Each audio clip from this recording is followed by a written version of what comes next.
आजा जंगल के ball pass Sapa जंगल के बॉल आणि जेरा नेता जर्सी नंबर 3 आणि जेरा जमाका D11 FC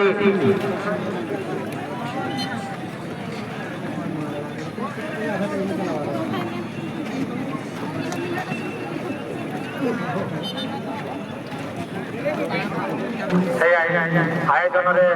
आज तृतीय वर्ष ग्रांड फाइनल खेल परिवेशन चली तेणु दर्शक मान अनुरोध करी उत्साहित खेल जमी करतर उत्साहित करेंगे जमाका बॉल चेहरा टूर्नामेंट एफसी प्लेयर्स बनर टीम डोनाल्ड चेहरा डिसिप्लिन प्लेयर्स साथ डोनाल्ड डिसिप्लिन टीम कना दई जगह वाली चेहरा नि हरित बॉल इधर मेरा टूर्नामेंट एफसी अजगर के बॉल पास जर्सी नंबर 11 ओको यमा करे पास अजगर बॉल टूर्नामेंट एफसी गाड़ी चेहरा टेक जगह बैक पास और ओका टूर्नामेंट एफसी अजगर के बॉल लेकिन